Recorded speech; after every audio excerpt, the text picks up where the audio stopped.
We're live, everybody. Thank you for joining me. I'm Richard Olberger, clinical psychologist, host of the Richard Listens Show. And thank you for joining me for part 11. Hard to believe it. The weeks are flying by. We are fully in the midst of summer here in Los Angeles. And my guest today is the COO of PPC Winner, Yuval Ben-Nun, my friend, and we're talking about a topic that's close to home, right on the heels of Father's Day here in the U.S., not only focusing on operating a business during a pandemic, but also on how to be a parent and how to do both, right? My practice focuses a lot on helping high performers, helping people juggle the many aspects of their life. And it can be really overwhelming and challenging. So I want to support all of you out there who are managing and are taking on more and more roles, both embracing them, but also facing the stresses and pressures. So we want to be there for you to answer any questions you may have that come up in the chat. And who better to do it but somebody who wears many hats and is responsible for leading his business through and beyond the quarantine. And I myself, as a therapist, podcast host who's running in between sessions to make sure that doors are painted, lunches are made, and that nobody is fighting over a Zoom classroom. So many of you are dealing with much, much more. We've had the coronavirus and protests here in the States and worldwide. So we want to hear your questions and how you've been impacted and be a resource to you. Without further ado, I welcome my guest today, Mr. Yuval Ben-Nun. How are you, Yuval? I'm doing well. I have a new friend at home, a new child. We just got a new dog. You were handling everything too well, huh? Yeah, I think it's also a result of the pandemic. They were after this dog for the last few months, and eventually it happened. By the way, one more thing. Yesterday was Father's Day, but it was also the Giraffe Day. If you didn't know. Giraffe Day? Yeah, it was the Giraffe Day. I didn't know that. Was that celebrated across the world, or? Yeah, it's across the world because it's the longest day in the year, and they refer to the giraffe. Wow. See? I knew there was a reason why the bedtimes have gotten stretched in my household. So hopefully you all did a nice barbecue or something positive with those long hours. For me, this was a first Father's Day without my father, so it was a little bit different, a little bit odd, but we tried to eat all of his unhealthy food preferences. I'm not sure if that's the best advice, but that's what we did. And so visited some iconic places like Randy's Donuts here in LA. And so his favorite would have been a jelly donut. So how do you celebrate Father's Day over there? Is it a symbolic thing? Is it important? Is it the same after you've spent so much time with your family? Here we don't celebrate Father's Day at all. We all recognize the mothers, all the mother, because the father doesn't count here, I think. No, we don't celebrate Father's Day. I just heard about it from friends overseas. And since one of my girls, and her nickname is a giraffe because she's so tall. So I found out that yesterday was the Giraffe Day. So we celebrated a Giraffe Day here yesterday. And what goes into celebrating a Giraffe Day? Similar things, barbecues, outdoor time? No, I brought her some hay for her to eat. You took it quite literally, huh? Yeah. If she's a giraffe, she should eat hay. So your family went with adopting a puppy, which many people have done as part of this quarantine. Are the shelters and pounds over there, are they also being emptied out? Yeah, really. It was in the last few months, they were emptied out. All this, especially small dogs and all the cute ones kind of, and they were all taken away. Actually, this one we found about a week ago from a family that couldn't handle it. It's very big. It's a big dog. He's only 8 months old, but he's already 30 kilos, pretty big. And we have him as a new friend here, and the kids are happy. I'm getting my 2 hours walking with him in the morning and late in the evening with my AirPods, listening for music. So everybody wins. I like that. Animals can be great for that, right? They don't let you sit around unnecessarily. So it can be Yeah, great for a family. yeah, and Yeah. I could listen to Richard Liston's podcasts as well while I'm Thank walking. you for the plug. Thank you. Yes, we're putting out 4 new shows a week. So I appreciate that. I hope you all are. Please subscribe, listen, share. I make the mistake of not being vulnerable enough.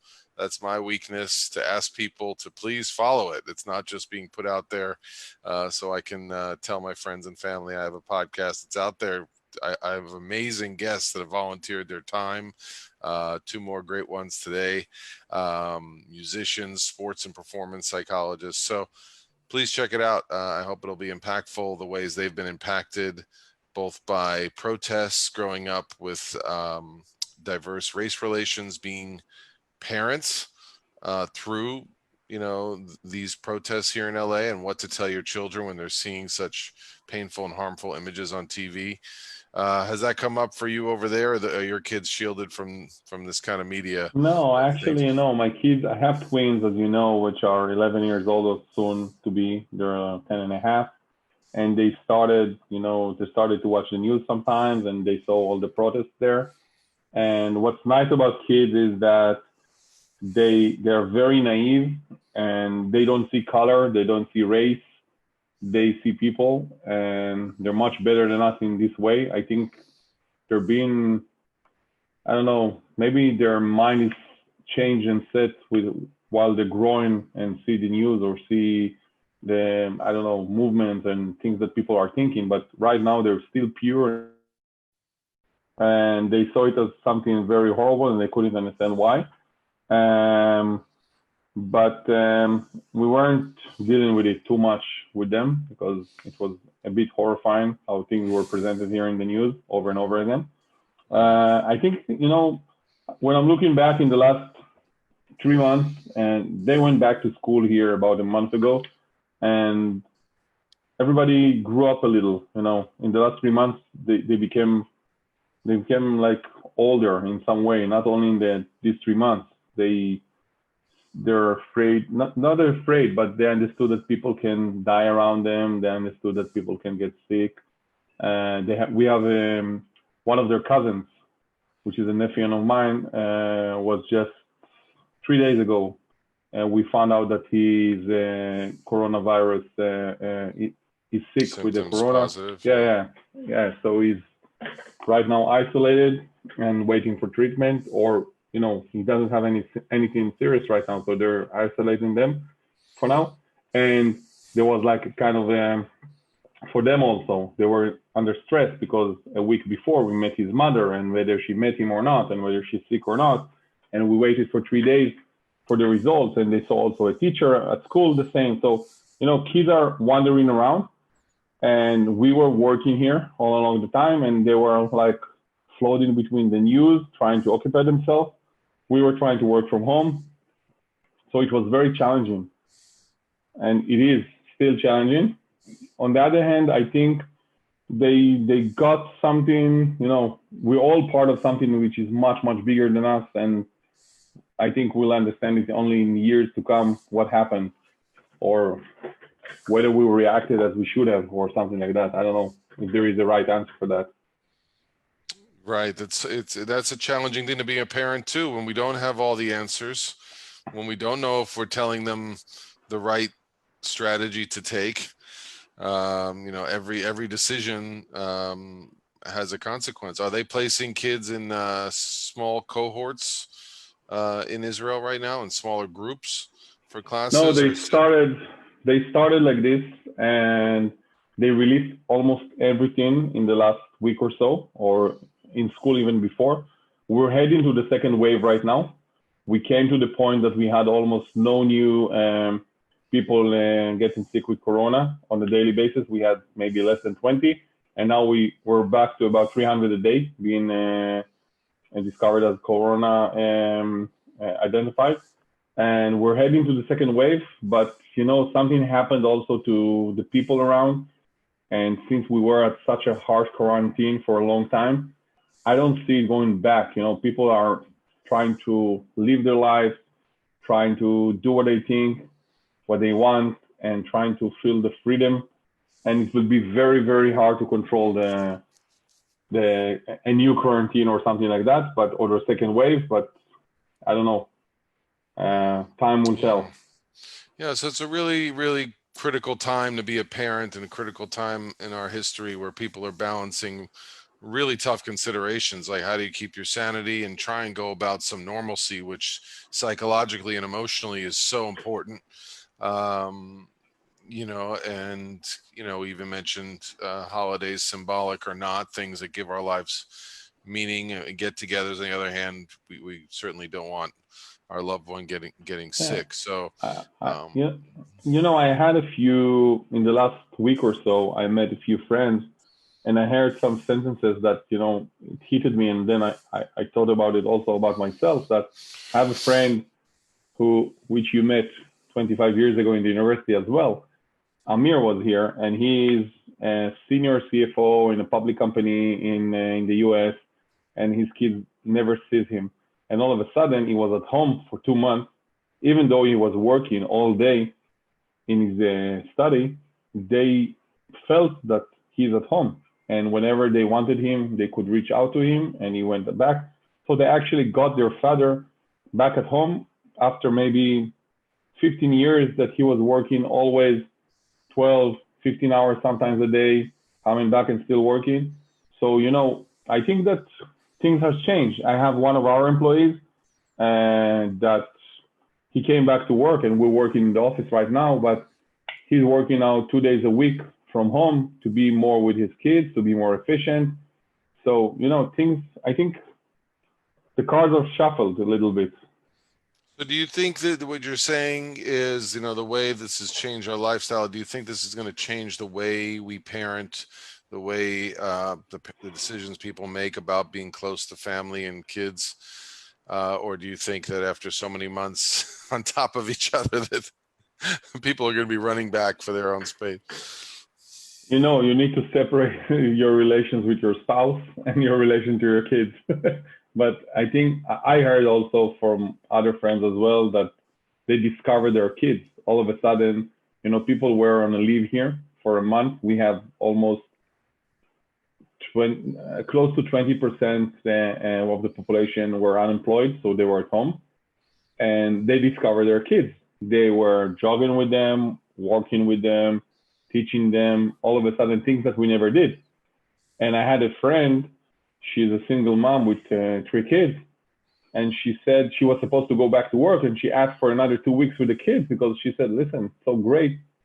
Leave aside right now the money that I will start and make again. I want to spend some more time with my kids.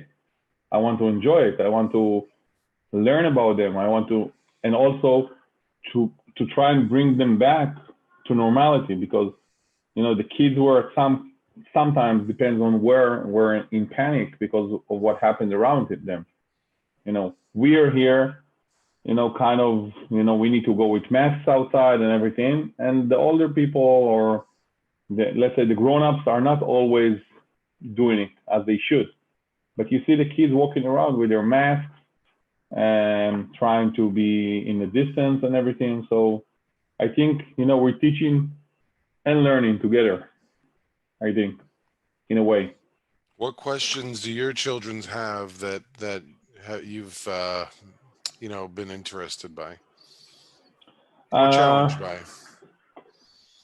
Challenged by, first, in the last 3 days, as I said, there were a few questions because they heard that their cousin is sick and his mother was here a few days ago, whether it's responsible, because we went to visit my parents yesterday. So they asked me before we left, is it responsible to go and visit them? So I had to explain to them my logic that it's been 8 days since I met the mother, and most probably she's not sick. And even if she's sick, we already had 8 days and so on. But eventually, when we got there, they refused to hug and kiss their grandparents out of respect and trying to keep them safe, and asked us to sit outside instead of inside. And, they kind of said, listen, it's good that you have your own judgment, but we don't trust it in full, and I think you should take another step back. You've gotten vetoed by the new CEOs of the the Yeah, Bin household. It's a good point. Yeah, I mean, there was so much information and so much news out there. I know with a lot of things happening on social media, there's no filter. We no longer are the filter of information, like the ones who present it. Sometimes kids are getting the information. I know from the first days of quarantine, my daughter came home accusing us of being neglectful for not having a case of sanitizer in the house. So, the ability to be able to be a patient listener, the ability to let them find their own voice and think things through, and if they're doing so from a place of being conscientious, of thinking of their neighbors. For us, we have a gentleman that sits outside his house on the corner, and he's been doing it through the whole quarantine, and his store was broken into during the protests. So the kids are always, they come back from their walk and they feel a need to update on kind of the characters in the neighborhood, who have nowhere to go, but hmm caring for your neighbor, because if these people do not have families, did you see them? Did you not see them? Um, what would be okay to bring them by, or and when they do their walk, can they even the kids seem to understand that stopping for a few minutes and exchanging some pleasantries is a value, whereas in normal life they're tugging at the shirt and they're saying we got to keep going. um what are I some think yeah, go ahead. I think with the kids around us, all of us became a bit more human a little bit. Also, while doing business, I had my kids walking around here through videos and popping out to say hi. It was very ice breaking in a way. All of a sudden you saw today. By the way, I had a video conversation with a colleague about some new projects that we're doing, and he was talking from his bedroom, and everything was organized. It was nothing unusual, but I was thinking to myself, man, I'm in his bedroom right now. I would never do that. It was never an option before that, but now he's in quarantine. He's locked at home, and that's the place he can talk from. And the same was with the kids around us. And the same with my friends that I told you that all of a sudden they found out that they have kids, and people were talking with me. I talked with a guy who managed some corporations of a big bank from London, and he was talking with his kid in his lap. And he said, listen, I'm sorry, I'm alone with him, and that's the only thing I can do right now. Yeah, it used to be like this big. I remember, bringing my son on, like he was out of school before Thanksgiving or Christmas holiday, and like trying to hide him under the desk. People came by and they just saw a little train coming out. They didn't, they didn't want to see him. So, or we were afraid to be honest and vulnerable with who we are. And I know that, women in the workplace have felt this for a long time, that they had to kind of keep everything perfect at home and yet, make it look like they were completely not distracted in the workplace, to make it look like there was any reason why that their focus was not 100%. And how hard that pressure must be when you're responsible for so many different things. And so I think it's beauty that we see each other for all of who we are, and that we're relating more as human beings, and instead of trying to compartmentalize who we are, especially as a leader of an organization. What have you found within your own organization in terms of them seeing you as a dad, as a dog walker, as somebody who's trying to balance priorities?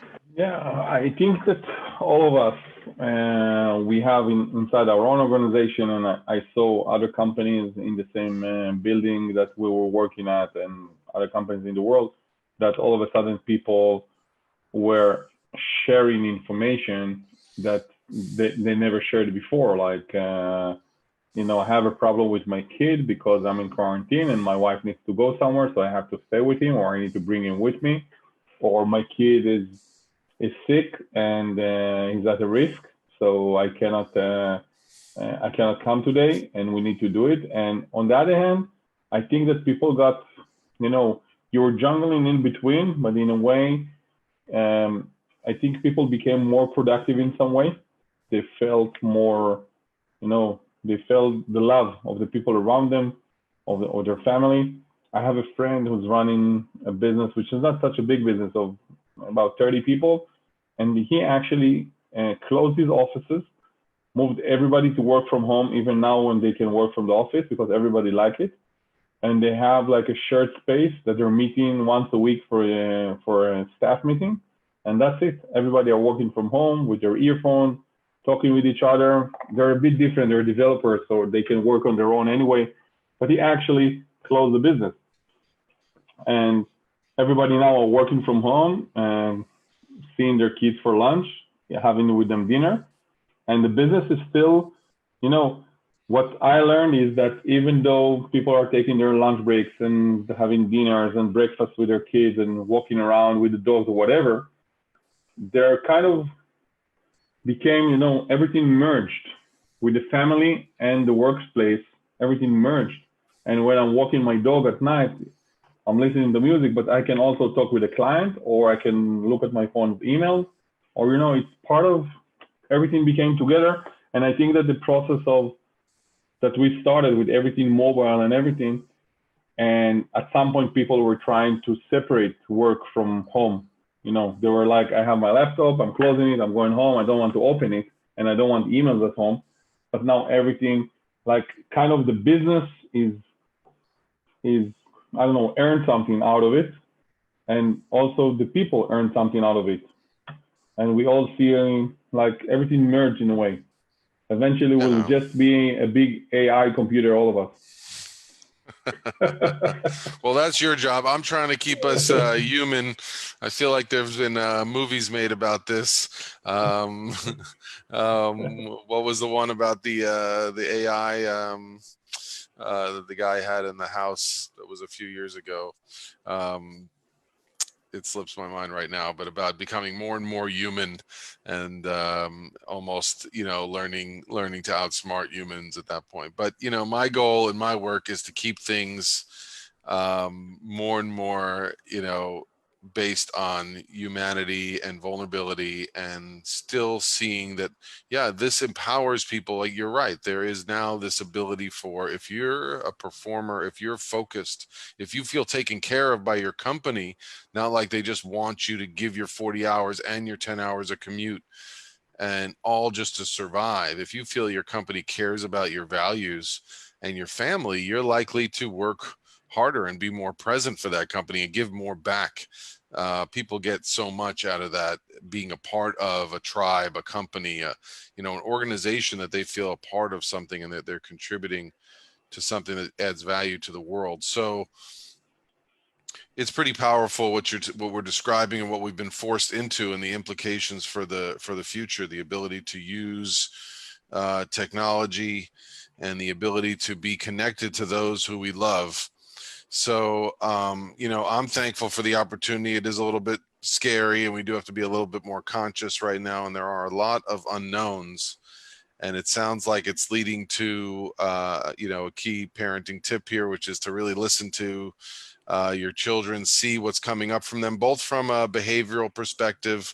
If there's a little bit more, angst, or the tone is starting to get high, paying attention to the body, getting out, exercising, trying to get out of the little confines of only being around technology, and at the same time engaging in new ways. My son and I have a weekly Mancala match. He's 3 wins, I'm 0 wins. So, finding new and interesting ways to connect and grow and empty out those board games has been a lot of fun. So I've asked for a jump ball competition. I think they call it spider ball in some places, which is some hybrid volleyball / spike ball. I don't know, whatever it is. I plan on losing pretty handily. But any fun things you have planned for the summer to keep things sane over there, Yuval? Yeah. So as it seems like we won't fly anytime soon. Not going to be any flights. So part of the discovery that we're doing, we're actually learning to discover and do more trips in the country. So we're going to be on the seaside for a few days during the summer, and then a few weeks after as well. And almost every weekend, as you know, we're going off-roads almost every weekend. and getting some, some desert time, some sea time, some seaside time. So yes, we're trying to do some things. My kids here are planning to have, they're going to learn how to surf. They're going to learn how to train their dogs. They're going to learn, and they have a basketball camp because they're both playing basketball. So it's a busy summer for Well, us. I'm proud of you. I'm proud of you. The real challenge is for you is to wipe down the basketball each time. That'll keep you busy. They pass to you, you clean it, you pass it along. Yeah, something like that. Yeah, Well, cool. Yuval, it's a real honor to have you here and to have you as a head of an organization who's trying to lead us into changing values with technology and parenting. Any closing tips or resources you'd like to offer for parents as we close out here today? I think, like you said, you need to listen to them. You need to listen to yourself. You need to find the time, and this is part of what we're doing on our side. Like you're dealing with humanity, we're dealing with automation and providing services that allowing people to have more time under their hands and to do what they're good at, either sourcing things or managing their time with their family, while we're doing all the rest automatically using an AI technology and the people around us. And I'm a big believer in outsourcing, and our team, which is about 20 people, is combined from people from Israel, Eastern Europe, Western Europe, United States. And we're like a small world in one small company. That's beautiful. Yeah. Yeah, all the time zones. I mean, being in touch with all the different ways. We've had some of these live videos from people's warehouses, some from their closets. It's a wonderful equalizer. You you have to go through the thought in your head. Oh, they have a closet also. So for me, like I said, that I don't want to seem cliche. This is my chance to grow, be more authentic as a father. Like you mentioned, my father was on a train to New York City in a suit and tie for 25 years. And so we didn't get this chance until I was away at college and close to retirement, where you get a week or two. He was close to retirement to grab that. So to be relatively still able to do a lot of the active things and engage and to be at this stage is really amazing. And there is some value to, I don't want to undermine the role of automation and technology. Now people can reach me through online portals. I can do telehealth therapy. I can do therapy via video chat. There's so many options that are coming up. Now there's even HIPAA compliant text portals for people who are on the go and don't have time for a full 50-minute session. So, I was in communication with fighters across the country for the MMA fights this week, right? It's all instantaneous. So it's the beauty of the world we're in, where we can be there. Even if we physically can't be present, it really hurts to not physically be present for one another. But the speed of technology can keep us close. And it doesn't mean we have to do anything to be any less emotionally present and caring. Just like your daughters were when they made the decision to keep the barbecue outside. It's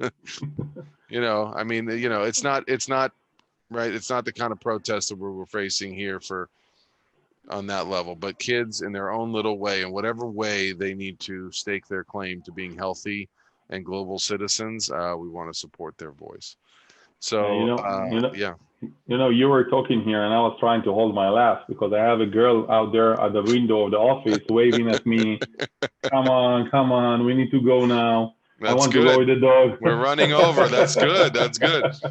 Okay, well, that's our sign. On behalf of the dog and the girls and all the kids out there and all the parents running a business, I thank you. I'm Richard Listens. Please check me out at Richard Listens Instagram or on patreon.com/Richard Listens. And where can they find you, Yuval? You can find me either at ppcwinner.com, which is our website. And over there, you have a button. You can schedule a meeting with me anytime you want, a 20-minute meeting, no commitment. Just come and talk with us. And also at my email, which is yuval@ppcwinner.com. Come and talk with us. We're waiting for you. I'm listening as well as Richard listens. That's right. For business, seek out Yuval, PPC Winner, for online business and to grow your e-commerce business. And if you need therapy, help, or need someone needing support right now, or coaching to get to their next level and redefine their business, check me out. You see the name on the screen, richardlistens.com, and contact me. Thank you, everybody. I'm Richard Listens, and I'm out.